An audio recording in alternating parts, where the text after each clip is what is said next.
The better to see you with. Hi, yes, I'm Alison Arngrim, and this is the Alison Arngrim Show. Some of you may remember me as Nellie Olson, evil Nellie Olson from Little House on the Prairie.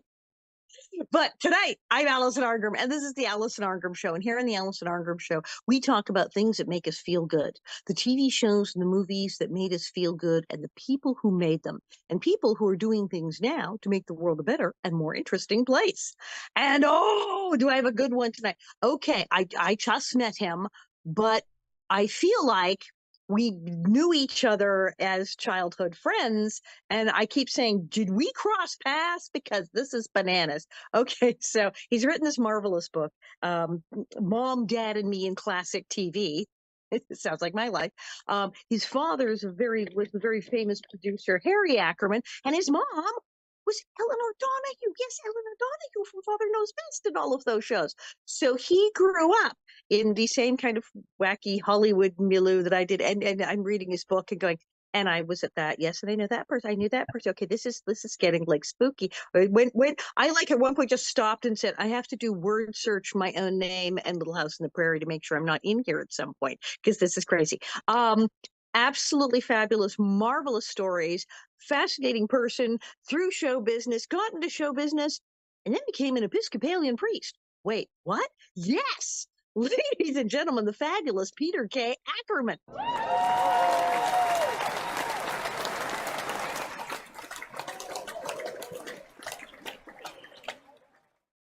Thanks, Alison. Thanks for having me here. This is great. This is great. Yeah, I'm reading your book and I'm just going, and that was my week. Wait, what? Batman? Wait, as a child, I was just talking about this morning. It's so strange. I was with you talk about being on the set of Batman. My agent was Lou Sherrill, who was Adam West's agent when I was a Oh, child. I was with Batman's agent, so it was all like crossing over. Hollywood is a tiny, tiny town. People joke about this. Oh, it's a really small town. There's like 50 people. They just move around a lot. It's true. It's crazy. When I read someone's autobiography, grew up in Hollywood at the same time I did, I'm like, uh-huh, uh-huh. So I was probably 10 feet away for like all of it's bonkers. And yours is absolutely this name drop circle because it's the same kind of people. You were born into absence. I said, born into Hollywood royalty, and you were. Um, your father was executive producer on all of our favorite shows from our childhood, certainly mine. And then your mom was on all of our favorite shows. And you were just growing up in this. It was all normal at the time for you. right. It was. I was born, my first memory or second memory really was my mother on television. I was sitting on her lap, and Father Knows Best was on its weekday rerun, Channel 5 at 4 o'clock. And in walked her character, Betty Anderson, the oldest daughter on Father Knows Best. And she said, "Look, honey, look, there's mommy." And I looked and saw my mother on the screen in black and white. And okay, that's what it is. And as we had in a prior conversation, it was a few years later. I'm with my friend down the street, Johnny, and I finally asked him because it was bothering me. And I said, "Johnny, my mom's on Channel 5 at 4 o'clock. When is your mom on?" And, and, and that's when I learned that. And he said, "Peter, not everybody's mom's on television." I'm like, oh, that's when the penny dropped. I swear, until I was about 6 or 7, I thought everybody was on TV. That it was like the Andy Warhol's 15 Minutes of Fame. I thought people took it in turns. They took it in Yeah, turns. And when are you? I love that. When is your mother go on? It was like, but never my saw mother it. was in all the cartoons, and so her voice would just. It was perfectly normal to turn on the cartoons and have her be all of them. And even the one she Right. wasn't starring in the Office of the Gumby Cast, but sometimes she'd be a guest. So I'd be watching a completely unrelated cartoon, and suddenly her voice comes out. It's like surprise she's in that one too. And I thought that was like totally normal. It was just very normal to have your mother be a cartoon. It was years before I knew that that was not how people Yeah. people did not live like that. Now And your and family, you enjoyed it enormously. You tell fantastic stories of being a small child and then even old child and going to the sets and meeting all of these people and having them be just regular folks that your folks knew. Yeah, I just fell in love with the industry at an early age. And one thing my parents did is in the family system, and I was born at the top of their careers. My dad was doing all these shows at Screen Gems, Bewitched, Dennis the Menace, The Flying Nun, and he was also the head of production at Screen Gems as well. He had been the vice president for West Coast programming for CBS and helped to start I Love Lucy, and just his hands were everywhere. But at home, we were just a regular family. We were like a family out of one of his TV shows. So there was none of that, and you get it some places, that Hollywood elitism that you'll get. And we were just regular folks. So going to the magical place, the studio, was just always a hoot. And the first time was really, my dad did it as a favor. My older brother Brian and I loved Batman, and my dad knew the executive producer of Batman, so he made arrangements, took us to the set, and that was a really pivotal moment for me, because I remember standing with my older brother in the stately Wayne Manor interior set and seeing the bust of Shakespeare, and the bookcase was already slid open. I could see the bat poles, and I walked over, looked down, and there were just about a 6 foot drop and two large kind of sofa pillows down there to help stop the actors when they slid down them. And it wasn't the Batcave. And it didn't disappoint me. I got it that this was magic, and okay. And that was it. I was in Now, love. about how old were you then when you saw the bat holes and realized it's not the bat cave? So I probably went, it must have been in 67. So I would have been five, Oh, we're like six. totally the same age. And that's the thing is I knew I'd been with my mother to the studio and seen that cartoons are some people go in a room and talk into big microphones, and somebody somewhere is drawing pictures and they make this thing. And I knew when I had been to sets, it's weird. I knew a lot of stuff wasn't real. I wasn't upset by it, but I knew stuff wasn't real at 5, 6, 7, 8 watching TV. And I had friends who were still just sure that tiny people were inside the television, if not, that it's just this was real. And it's so strange to, as a young child, have that sense of reality versus fantasy and actually know that the TV isn't real that early. That's, I mean, people don't learn that until they're adults. Right. And some of them still think, everybody they see on TV is just that way in real life and has gone through those experiences. And I have to laugh. And my mother is still alive and retired. And, people will ask her questions like, they'll name a show and they'll say, when your character picked up the spatula instead of the spoon, why was that? And she doesn't know. It was just, that was the prop. And they said, pick something up from the table when you move across the room. And that's what she did. But it wasn't like she put a lot of thought into it. Oh, and we have to break it to people all the time with Little House on the Prairie that I'm that sure. that was not real snow.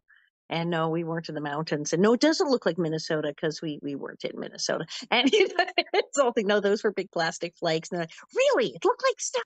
No, it's not that stuff. And just the things for us. And it's 50 years later, and you would think. But it's fabulous to learn that as a kid. You have Paul Lynde stories. Now, how did you meet Paul Lynde?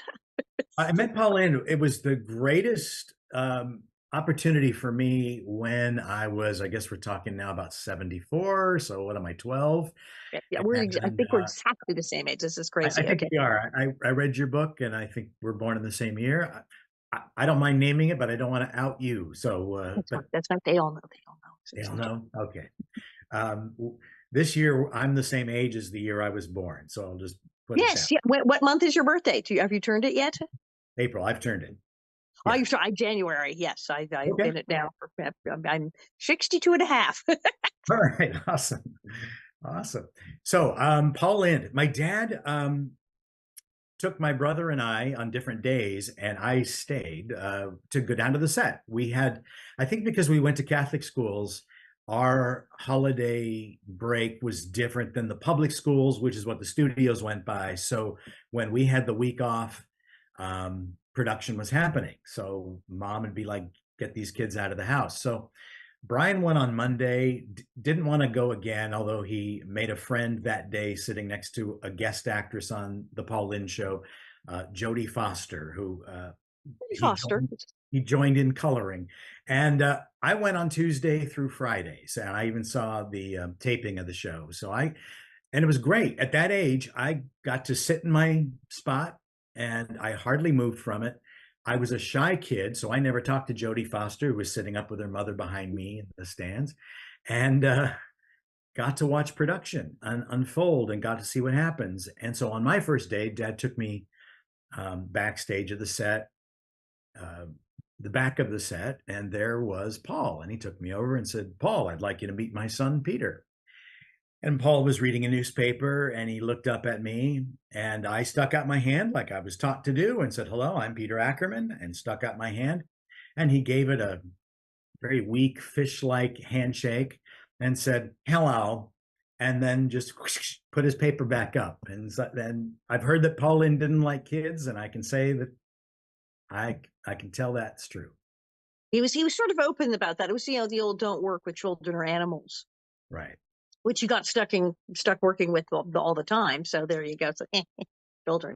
But he was marvelous. I mean, I watched him do the same lines in the same scenes every week, and he was a trooper. I mean, it was great watching him work.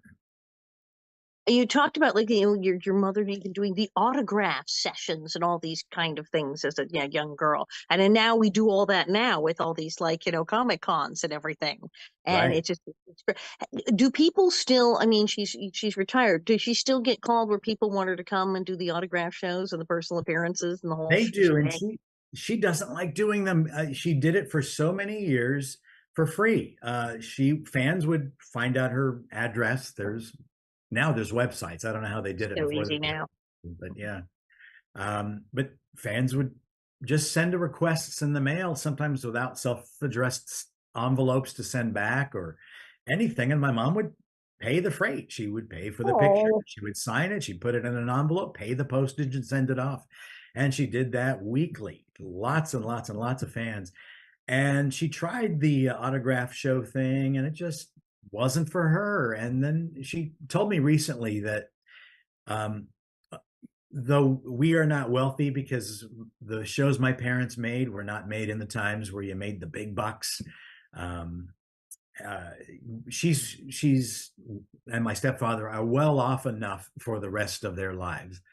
She's 87, and she felt bad because without naming them, there's contemporaries of hers who go to those shows who actually need the money, oh and yeah, yeah.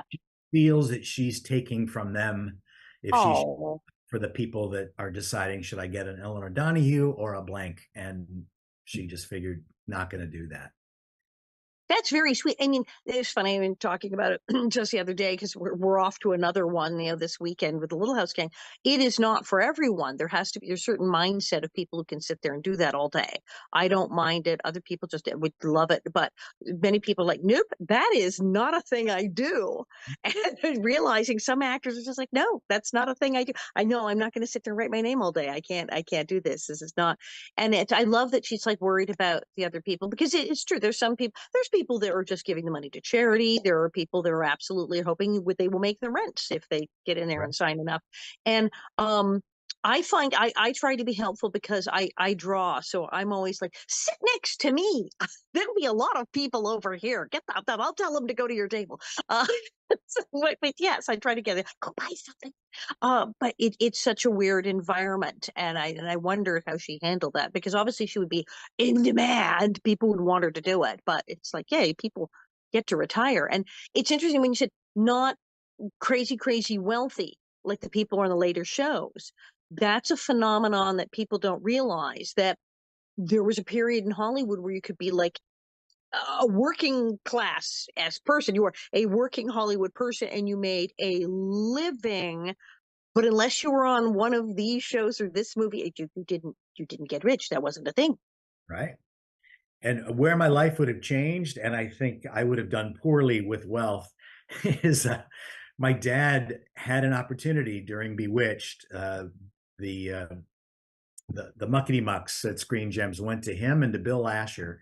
Bill Asher was the director, the producer, and married at the time to Elizabeth Montgomery, and said, "How about we pay you less, but we'll give you ownership in the show." Bill said yes. My dad said no. And then we ended up struggling. And Bill I remember when my mom would go out to dinner with Bill and his wife, he had a stack of $20 bills. He's tipping the guy opening the door, the person that seats them at the table, the person that comes and says hello. And he just was lousy with money. Ah, but that's the thing is it's that getting that piece of the thing. My mother still she joked for years and years about it. My mother was alive. She talked about that. She did the first Family album, the one with Yeah. Vaughn Oh, Meter as yeah. JFK. She was Caroline and John John. When all the people were signed to do that, they were asked if they wanted a percentage or a flat fee. Everybody took the flat fee because they didn't think it would go anywhere. They didn't think it would even get distribution. So the producers made out very, very, very, very well. And my mother said, ugh, I should have taken the percentage. What did I know? You'd have gone to private schools. It would have been whole. It's, we don't realize it. And like Little House, we got paid okay. We got the residuals. We were in that in perpetuity 70s zones. We got the residuals. But I always tell people it wasn't Friends money. Right. Right. That was a whole other universe. They didn't pay people that much money on a show. It didn't exist. And we just know, and none of us got that level of money. And people didn't. And many people who you saw in dozens of shows, Correct. they got a house eventually, but like a regular size house that they live in. It's Yeah, and the movie Once Upon a Time in Hollywood, I love that movie. It takes me back to where we grew up in the era and everything. A great example of an actor who's plugging away doing the thing and not necessarily rolling in the dough, but I love it. that movie, I laughed so hard. I'd heard about it. My friends were all saying they said, never mind any of the Manson stuff. No, no. If you grew up in Hollywood during Yes. that time period, or heaven forbid you were in the industry in that time, go see this movie. All my former child star friends were like, go see this movie. And they were in a Yeah. star. And I did. I burst out laughing. And when the little girl on the porch in the Western TV Yeah. show is giving him the hard time, I turned to my husband and said, I'm sorry, I didn't realize I was in this film. Yeah, it's just it's I was hysterical the whole thing, but it was so dead on. Um, and we grew up in this whole time period. People wondering what was it? We grew up in that Once Upon a Time in Hollywood time period. In that whole zone where we didn't have there wasn't social media yet, so actors you didn't know them unless maybe you saw them on talk shows or interviews. So to see them in your living room at dinner or go to the set was really weird. Yeah. It's not a usual thing.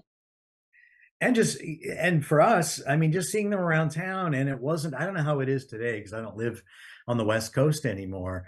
Um, Gosh, I remember growing up, Studio City, I'd go to Winchell's Donuts and I'd be walking in and walking out as Leif Garrett. It was no big deal. It was just Leif Garrett went in there to get a donut. I'm going in to get a donut.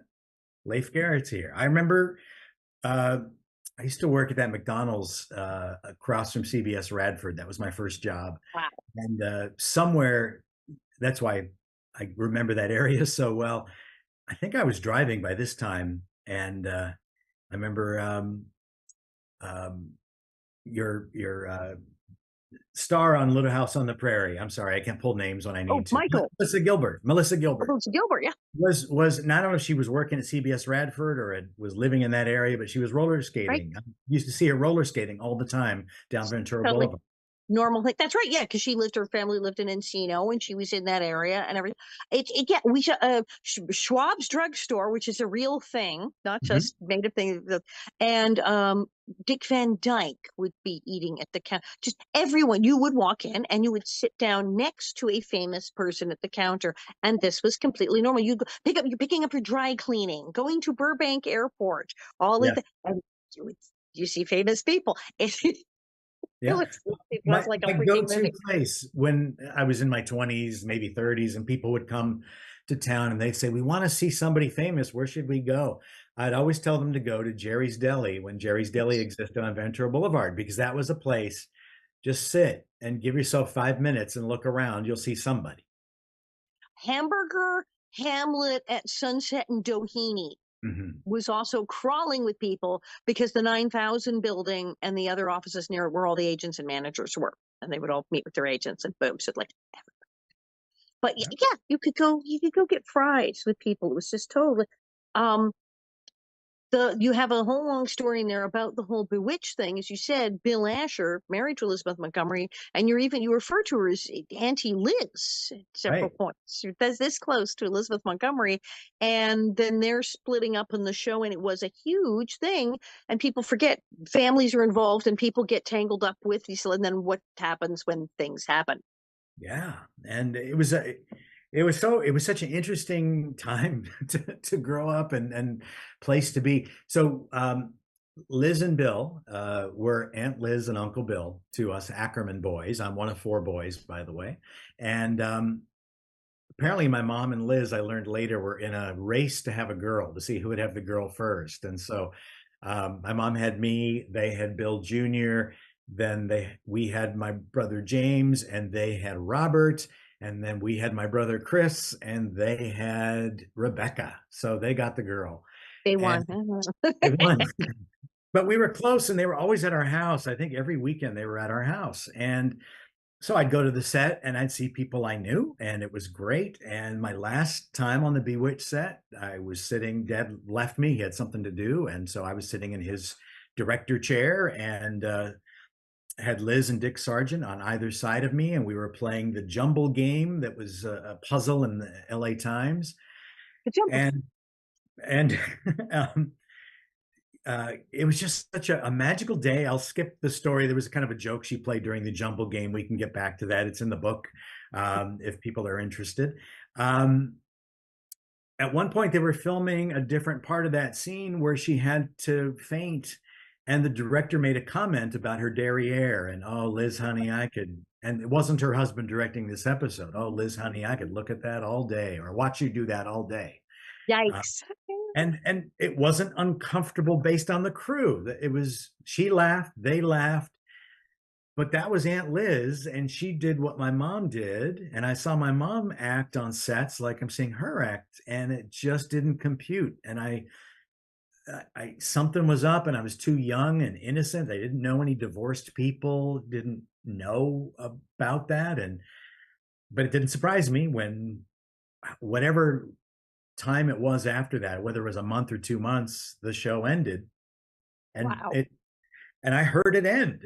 Liz apparently was willing to go on if my dad would agree to push Bill out and bring in her boyfriend, this fellow who was The directing new guy. that, as the new producer. And my dad said to her on the phone, Liz, I can't do that. Bill's my partner. And she said, well, then Bewitched is over. And I heard my dad get off the phone. I heard him relate that conversation to my mother, and that's how the show ended. And see, this is mind blowing to people. People don't realize that people's personal lives in Hollywood do interact and do factor in. People go, why did that show end? Was it the ratings? Was it this? Well, no, this person got a divorce, but this person's ex husband was still the partner. You're like, wait, that's a thing.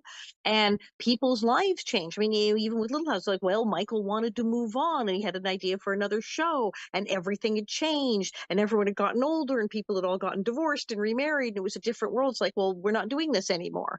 It was like our people's lives, do interact with the production decisions, and it's hard for people to believe. But there Yeah. you go, and how weird for a kid to go, oh, hey, Liz, what's going on? What? And I probably the biggest regret I have, and it may have been a part of why their kids never came over to our house again, is that the last time they were at our house, I think it was the morning I had heard that, and Bill brought the kids over, probably to have a conference with my dad. And I was out back, and Bill Jr., who was known as Willie then, and I were playing on the treehouse in our backyard. And I said to him, so did you hear about your parents? And I was innocent. I was not trying to be a jerk. And he goes, yeah, they told us that they still love us, but they're not in love anymore. And I said, well, I heard she's in love with this other person on the show. And it was so innocent. And he just kind of went, oh, okay. Um, Fast forward to Christmas, we're supposed to host Bill and the kids, and Bill shows up. And my mom says, where are the kids? And he looked at her and said, Liz doesn't want them coming over here anymore. And I'm going, oops, I know why. I didn't say it. That's the what is it? Maybe that little pictures have big ears. It's that's what and children are going to commiserate. I mean, if anything, you're hoping like, hey, that's really too bad about your folks. How you doing? How would you wouldn't know? You was this is the adults. What did that mean to you to even say? I think she's in love with the other, right? But they must have had 14 fits. He came home and told his mother that. Guess what? Guess what Ackerman Peter said? Oh, Ackerman said, yeah. uh, It yeah, could have that been way. that. It could have been her disappointment with my dad's decision. But I kept thinking, and Liz was nice to me. I met Liz one more time on Good. at Paramount, and Dad was working, maybe still in his advisory role with Screen Gems, although he was working for Paramount Studios for a while. And he said, "Oh, I ran into Liz. She's filming a TV movie, Lizzie Borden." And I told her I was bringing you by tomorrow. She said to bring you by the set. And so I did, and it was a wonderful time to see her, and um, a nice, It's a great memorable smack in time. the middle of the divorce, and it wasn't quite as Yeah, but hot a didn't, situation. she didn't let on that I had said anything. She treated me nice. She heard I was taking tap lessons, and she said, "Show me your stuff." And I gave her the shuffle ball change a couple times, and yeah, it ended nicely. But I should go see a therapist for this. Not that they're broadcast a lot, but I have never, ever, ever, ever seen any of Liz's post Bewitched work, of which they're all fabulous. She gets The Liz Board thing was great. good reviews, and I just there's something about Interesting. that encapsulation of time and the Aunt Liz I knew. Um, I'm sure one day I'll be going around cable and I'll be looking for something to watch, and something she did will pop up, and I'll watch it. But you're But right. That's really interesting that you somehow managed to not watch anything after that. That's it just I want to remember Aunt Liz as I remember her. Yeah. and she may have totally realized, okay, it's the kids, but thought, well, let's nip this in the bud. Maybe we don't need the children having any more interesting Yes, conversations. Like he exactly. didn't Exactly. mean it, but God knows what else is going to come out of that child's mouth. Don't, yeah. She could have asked. She trusted me because um, we were leaving a Rams game once and going to the limousine that we all took. And I don't know why I said limousine with air quotes, but it was a limousine. Seems so weird. Yes. And on the way, I said, again, innocent kid, I said, "Hey, Aunt Liz, can you wiggle your nose for me?" Oh, And she gave me kind of a stern, "Ask me when we get into the limo." And so we got in the limo, and I said, "Can you wiggle your nose?" And she said, "Peter, I will wiggle my nose for you." She goes, "I will do it once as long as you promise you'll never ask me to do it again." And I said, "Okay, I promise." And she did it, and that was it. So she could have trusted me.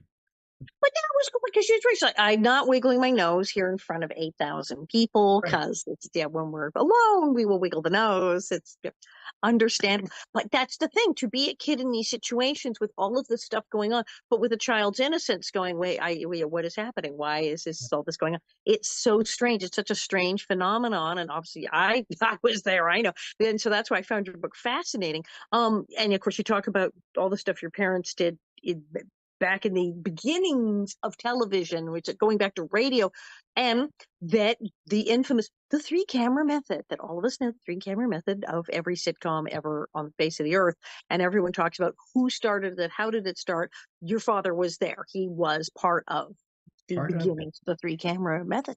And my dad's version of it makes the most sense because now I remember when Desi Arnaz called our home to say, "Harry, I'm writing my autobiography and I'm putting in that I came up with it."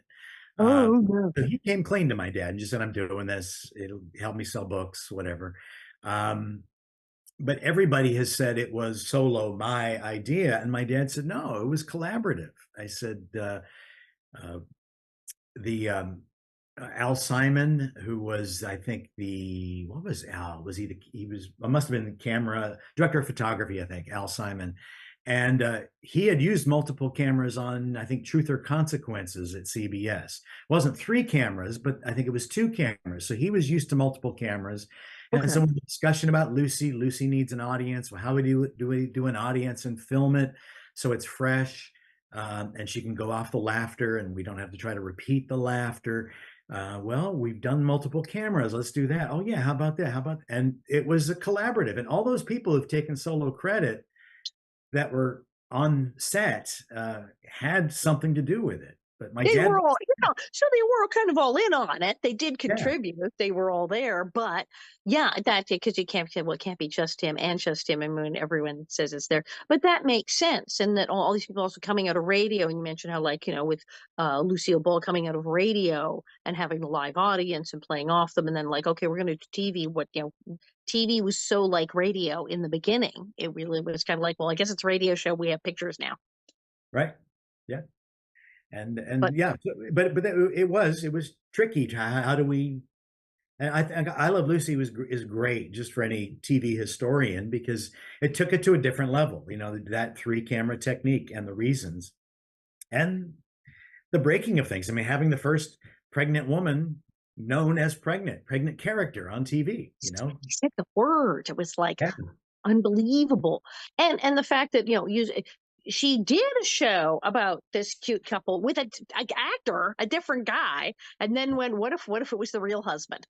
yeah, yeah, and that was tricky because he was of Cuban descent, Cuban American, and that It was shocking then, shocking. It person of was color. Yeah. interracial. He was a foreign person. It was like, oh, it's a big deal.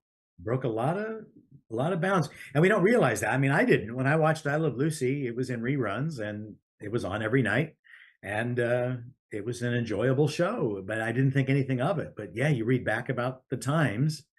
It really pressed its boundaries, and I think It's true TV. when you think about it, we thought nothing of it. We go, oh yeah, well they're so beloved, and oh yeah, Desi and Lucy and Desi, everybody loved Desi, and you're going, wait, he was he was a foreign person who spoke another language and it would be considered interracial in its day and a big deal, like illegal in some states. And here they were, a beloved TV couple. It was absolutely earth shattering at the time. Right? Yeah, yeah. It's amazing, and TV does that. Good TV does that. It pushes the boundaries. I've always loved my mom's characters. Somebody once made a comment. She did do a. She was, I'll call it hired. The Star Trek, one of the Star Trek conventions, invited her to be the VIP guest one day because she appeared That's so crazy. She was on Star Trek. I mean, it's just like that blows my mind right there. on one episode of the original series called Metamorphosis. And they asked her on Saturday, this was, I think, in 2016, to be the VIP guest at the Star Trek convention in Vegas. The VIP guest on Sunday was a fellow named William Shatner. And my mom was the Saturday guest. And she just got paid. And I never talk money with mom. But she was paid one lump sum, and she just had to have a intimate conversation with people who paid for the VIP package, and then do the stage interview, and then do the pictures with the fans, and then do the signing of the autographs. And at the end of it, they handed her a check, and she went home. And her only negotiating point was she wanted one of her sons to hang out with her during the day, and so they said yes, and she chose me. So that was a hoot as Nice. well. Yeah. Just ringside seats for everything. So Yeah. Oh, I was going to you, say that, but somebody asked there about my mom. Not, it was weird. They said that she in Metamorphosis played such a strong character, and I said, Betty Anderson in Father Knows Best was a strong character, and Ellie Mae in Andy Griffith was a strong character, pushing boundaries. Ellie Mae Walker ran for city council. There's an episode in the first season, and that right. makes everybody's head explode in Mayberry because a woman is running for city council. Oh, she didn't play like the Dottie, Dizzy, or the dumb characters or everything. She played the characters who were out doing stuff and were very active. Oh, yeah, no, that totally makes sense. But yeah, once you do any episode of any of the incarnations of Star Trek, that's it. You're kind of on the list for the conventions for life. I just want to do like one line in one episode somewhere of any of them, and then I just get to go to all the conventions. I would just, Exactly. Exactly. I would love it. The obvious question is, how have you watched the industry change? But you did watch the industry change because when you started working in it, you wound up working on. We talked about Friends money. You worked on Friends. You worked on all of these shows, and yes, you worked with Dean Butler or Almanza when he was Moondoggy on the new Gidget. Right. Easy During to my mention. acting You even period, mentioned him. during my brief acting period, I was on some episodes of the new Gidget, and yes, nepotism I'm sure played a hand in that because I was not a great film actor. And yeah, Nepo baby, Nepo baby. maybe yes. Dean and Karen Richmond, who played Gidget, they were great. They were a great on-screen couple. He was a wonderful man. I cheer him on. I have yet to read his book that just got released. I bet. Great guy, great guy. And so I did see the industry change. It was during the new Gidget. That was my dad's last show he executive produced in the middle '80s. Um, my dad had knee surgery somewhere in there, and he needed somebody to drive him around for a couple of weeks because he couldn't drive. And he asked me. I was working at Hamburger Hamlet Sherman Oaks doing the actor waiter thing. And I took time off of work and became his driver. And for that second time, this time as an adult, I got to see the other side of the business and fell in love with it. And so that's what started me. I was a production assistant on TV commercials and music videos, and then eventually was working for Warner Brothers Television, sometimes farmed out to be what's called a production coordinator on a pilot series. And Which means you do everything. That's one of those. What is the production? Whatever is needed to be done at that second. Yes, production assistant definitely was everything. And I that's had everything. great things. And the production coordinator, a lot of things, not as much as the production assistant, perhaps, but good stuff. And then I was working as the production coordinator on the first season of a show called The Wayans Brothers.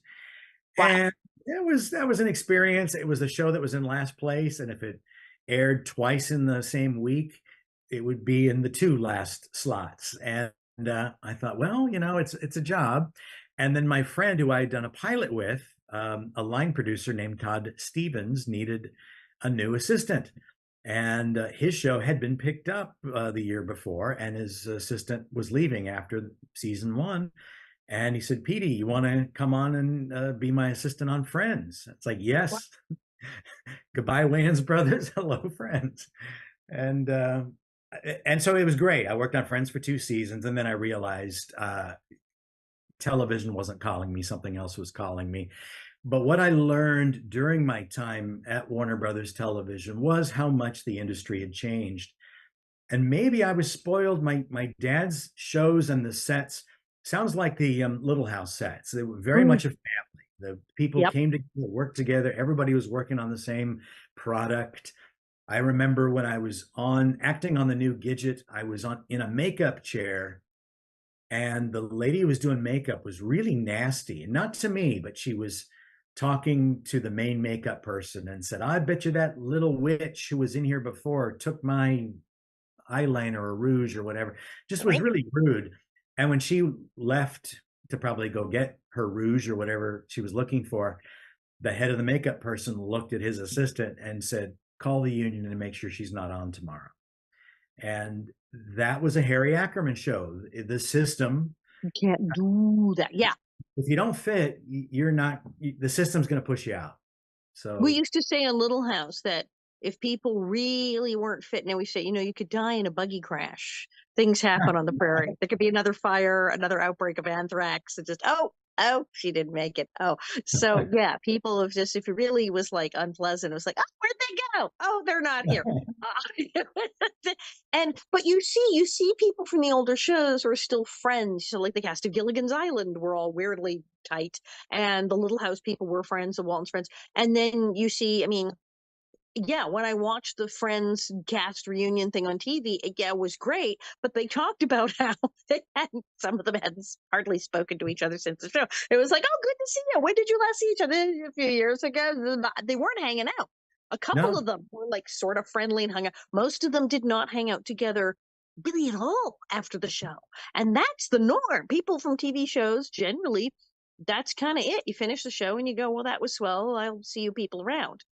right. And you talk correctly about, Little House, of course, but Father Knows Best. My mom is still in contact with Billy and Lauren, the actors who played her younger siblings.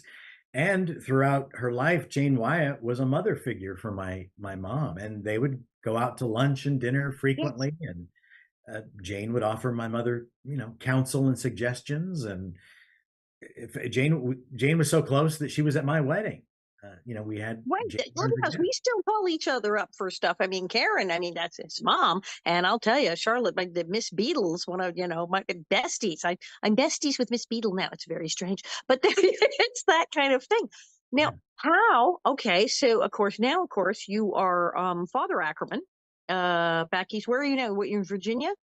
No, I'm now in Maryland. Mm. Maryland. Oh, lovely. Okay. And so you became an Episcopalian priest. Yes, Awesome. I, How did that happen? well, it started by being an Episcopalian. It didn't help that my mother, who was not anything, decided that when she and my dad were married, and my dad was adopting my older brother Brian, whom she had quite secretly during Father Knows Best, my mother, America's teenager, gave birth to a son, There's and a thing that people back then didn't know what was going on, but it was self-driving. exactly.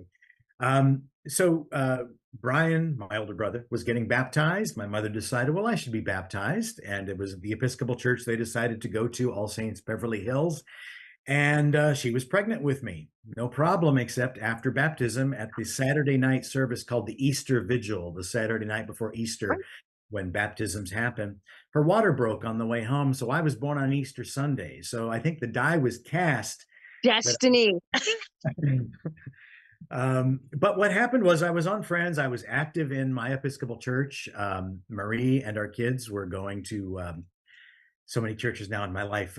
St. Michael and All Angels in Studio City, Good and for and I realized on Friends I wasn't fulfilled. Here I could pick up the phone and call the representative from Nike, who handled the Friends show. Anything that Friends needed, they would supply. All I had to do was call up the phone and say, I need a new pair of running shoes. And the next day, I would have shoes, that. shirts, socks, everything on my desk. And I wasn't fulfilled. And I said, okay, I love my church. I love my family. Why am I not loving my job? What's here? And so I took a leap of faith, no pun intended, and I just left television. I went work in a 9 to 5 job in a property management office, getting the same pay I was getting on Friends, just working normal hours. So that was great. And soon my church said, hey, we're looking to put somebody on staff part time as our youth leader. Would you be interested? And I said, yeah. And I started doing that. And then the parish administrator job opened up, and it fit everything else I'd been doing and was doing. So I took that job, and people in the church, the clergy, the parents of the youth, other people have started to say to me, have you ever thought about becoming a priest? There's something about you. And I had been Wow. doing the same thing. And there's a whole discernment process. And my bishop wanted me to go to Virginia. So we moved to Virginia, ended up staying in Virginia for 15 years. Only 3 of it was schooling, and we liked it out here. 2019, my wife and our son and I moved. Our daughter lives in Chicago now. We moved back to California, to Lodi, California, and it just wasn't a good fit. And COVID happened, and we realized raising up our kids on the East Coast, that was home now. So we returned here. In the Episcopal Church, we clergy can find our own jobs. So we just look at the listings and we apply and interview, and that makes it kind of easier to move around. And that's why I'm now in Maryland. That's crazy. And it's a fabulous thing in the book. And you also talk in the book about your sobriety being a major factor as well. Yeah. Yeah, I've been sober now for 12 years, Congratulations. and it's when I was a kid, my dad would drink when he came home from work, and he would change. He was a very Mm. affable fellow, and he would change. There was just something dark. And I remember one day as a kid saying to him, Dad, when you drink, you change. Could you not drink anymore? And he gave me something like, okay, thank you for letting me know, Peter. And nothing changed. Mm. And I didn't pay attention, but I started to get this little tapping that I was going down the same road. One, I was drinking every night since I was in my 20s. Um, and, I, again, drank every night. I'm ordained priest and I'm drinking every night. And when my daughter was young, she came up to me and said, Dad, when you drink, you change. Could you not Oh, no. do that anymore? And I said, thank you for letting me know, Amy. I'll attend to that. And I didn't. And Yeah, and I had my sobriety came in an amazing way. I was um, a typical night of drinking and concluded. I was in bed. I made it to bed this time. Marie was sleeping next to me, and I woke up around 3 in the morning, staring at the ceiling, stone cold sober, and a conversation started in my head and in my voice, and I said, "I'm an alcoholic." And I answered, "So what does that mean?" And I said, "It means I'm not going to drink anymore." And I then said to myself, "How are you going to do that?" And I said, "I guess I'm going to go to one of those meetings." And I went on the computer. Thankfully, computers are around now. And I found a meeting at 7 a.m. in Northern Virginia, where we lived at the time. And the road to happy destiny began there. Wow. Wow. That's, did it freak you out though to have your daughter literally come to you and say exactly the same thing that you said to your father? Did that feel weird? It felt weird in the fact that as an alcoholic, we pretend and we're really good at fooling ourselves. I pretended that I wasn't and that I didn't have a problem. And when I heard that, I think what I did was I told her the right thing and then I drank it away so I Mm. wouldn't have to face it because now that I look back on it, I know exactly how I was feeling. I was caught. She caught me. I was a psychologist will have a field day with it, but I was trying to show my dad how it's done. My dad would change. I was going to show you could drink and just be happy and have a good time, and that's it. And I ended up becoming just like my dad was. Uh, And he over time, he never went into any rooms that I know of, never admitted to anything. His drinking did change. He went from hard liquors to beer and wine, and that eased up somewhat in the experience of his drinking. So I don't know. I can't say he was. He died in 1991 at the age of 78. I can't say that he was an alcoholic because he never admitted it himself. But um, I know I drank exactly like he did, and I acted like he did when I drank. And I know I'm an alcoholic, so that's it's why that I'm. personality change and ding, ding, ding, ding, ding, ding, Yeah.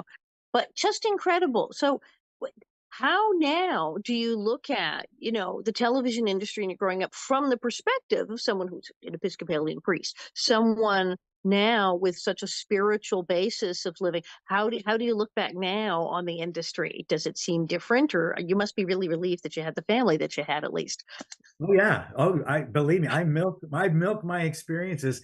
Part of the reason I wrote my book, Mom, Dad, Me, and Classic TV, is that um, I would share my stories as kind of sermon stories. So I'd open up a sermon, you know, telling about the time I was on Batman and this happened. If I don't just tell it, but if there's a way to weave it into the text, we Great have to. angle. Great way to get the congregation to wake up and not fall asleep during the service. Did he say Batman? Exactly. As long as you can get the story to be as part of the tie-up of the sermon as well. And so the point is really on the scripture. In the Episcopal Church, we're on what's called a lectionary, so we know any given Sunday what the readings are. So sometimes I'm looking at the readings and I'm like, okay, this is where I feel God's calling me to preach on for my congregation. And then I'll think, what's a good story to tie in with this theme? And I'll say, oh, I know. And so I weave in Hollywood stories, not all the time, but frequently. So I milk my Hollywood past. And Absolutely. people kept saying to me, you should put those into a book. You should put them into a book. And finally I listened. I'm so glad you did. Where can people find you? Where can they find your book? Where can they talk to you? You have a website. Where do we find you? Because I have a full-time vocation, I'm not I into see. this whole author thing. So I don't You're have a not on website. TikTok then. Exactly. Um, I do have a Facebook page, and of course, there's a lot of Peter Ackermans out there, including a Peter Ackerman producer. So, if you put in my middle initial K, that will help. Peter K. Hey, Ackerman. Ackerman. And then I've also got on Facebook a small page devoted to my book, Mom, Dad, Me, and Okay. Classic TV. I've had people that want to have a book signed. They buy it. I can arrange for them to mail it to me, and I'll sign it and send it back to them. And And they can order it. I have it on Kindle. I totally yeah. order on Kindle and it's fabulous. And so they can get it. Did you do an audiobook as well? No, Bear Manor Media is my I publisher. love Bear Man. Oh, you're a Bear Manor. Love Bear Manor. Yeah, and great books, and they in my contract with them, it said I could opt to do the audio if I had the equipment, and I'm not a voiceover person. And during COVID, I looked into it. I just don't have the wherewithal to make the sound room and all that. So I don't know that it's going to be made into an audiobook. Barnes and Noble carries it, Amazon carries it in Fantastic. paperback forms, hardcovers, and as you said, digitally. Never know, because our fabulous Miss Beadle, yes, a Charlotte story. A lot of my friends who went with Bear Manor, and a couple of them said, "Oh, okay, well, I did a separate deal with did an audiobook, so Okay, there's hope for you yet." We'll good. get. I'll check that out. But yeah, no, it's a marvelous book for anyone. If you liked Once Upon a Time in Hollywood and love the stories of how TV began and Miller Donahue and fabulous stories of a child going, wait, what is happening? Oh, look, everyone's on TV. Fantastic. And then a whole story of just of yes, of finding yourself and your true calling. It's a marvelous book and well told, and you clearly adore your family. They come really jump off the page as lovely people. And they are. So thank you, Allison. All right. Well, thank you so much for coming on, and thank you. And I'm Alison Argerman. This is the Alison Argerman Show.